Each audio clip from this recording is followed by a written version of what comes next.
साथियों, आरबीआई के द्वारा सबसे बड़ा कदम उठाया गया है, जो यूके यानी इंग्लैंड से 100 टन सोना वापस भारत में मंगाया जा रहा है। तो आप सबके मन में एक प्रश्न चलेगा, क्या अंग्रेज पहले सोना ले जाएंगे तो वापस कर रहे हैं क्या, या इस 100 टन सोने के पीछे की क्या बात है? वो बात हमको आसान भाषा में आपको बताएंगे, और ये भी बताएंगे कि जो हमारे में भारत सरकार के पास सोने का जो आपका भंडार है वो कितना है, सोने का जो अपने अपने आमदनी होती है भारत सरकार के पास रखने का, वो कितना टन है, ये भी बताऊंगा। विदेश में कहाँ कहाँ है वो भी हम आपको बताएंगे। बड़ी इंटरेस्टिंग और रियल जानकारी देता हूँ। आप चैनल को लाइक, कमेंट और सब्सक्राइब कर लीजिएगा।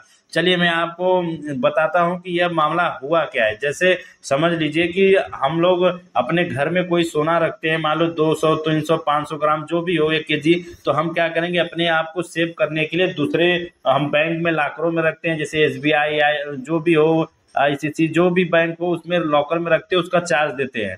तो 1991 के बाद क्राइसिस के बाद देखा गया कि हमारे देश में जो देश की जो संपत्ति होती है जो सोने की है, तो उसको क्या करता है दूसरे देश के, जैसे इंग्लैंड के बैंक ऑफ इंग्लैंड में क्या है कि सभी देशों का सोना वहां रखा होता है।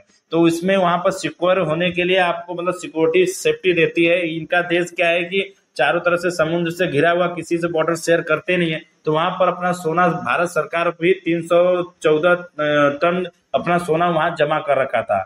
तो अब भारत, अब पहले का भारत नहीं रहा, अभी अपने आप को परफेक्ट और सुरक्षित महसूस करते हैं, इसलिए अपने सोने को अपने देश में लाया जा रहा है। किससे लाया जा रहा है? बैंक ऑफ इंग्लैंड से लाया जा रहा है। तो आरबीआई का सबसे बड़ा कदम 1991 से अब तक का सबसे बड़ा कदम है। अब बात होती है कि इसमें रखने का क्या, ये रखने के जो चार्ज लगते थे वह हमेशा मतलब बैंक ऑफ इंग्लैंड बोलता है सभी देशों का रखता है, हर देशों का रखता है और सबसे चार्ज लेता है। भारत के पास अब तक सोने का भंडार है 822 टन, जिसमें 414 टन बाहर विदेशों में रखा गया था। और विदेश में तो रख रहे हो, जैसे इसमें क्या होता है कि रखे हो, जैसे आपके देश में कोई आफत विपत्ति जो भी आपातकाल पड़ा तो उसमें वो काम देगा। लेकिन इसमें एक चीज और डर है, अगर आप उस देश से अगर आपका रिलेशन खराब हुआ, जैसे भी रसिया यूक्रेन का कंफ्लिक्ट चल रहा था, आपको पता ही है कि रसिया का जो सोना था यूक्रेन में सब ने जब्त कर लिया।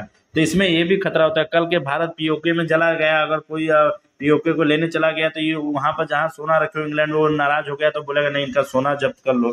तो ये सब देखते हुए जो सरकार की तरफ से ये कदम उठाया गया है कि अपना सोना अपने देश में लाया जाए, तो इससे आपकी आर्थिक स्थिति भी सुधरेगी। और पहले का आपका भारत अब भारत नहीं रहा है, अब हमेशा लगातार आगे की ओर बढ़ता जा रहा है। बाकी यह सोना हमारा ही है, वहां पर रखा हुआ और हम लोग ही अपना वापस ला रहे हैं। बाकी इसमें आपका क्या राय है, कमेंट बॉक्स में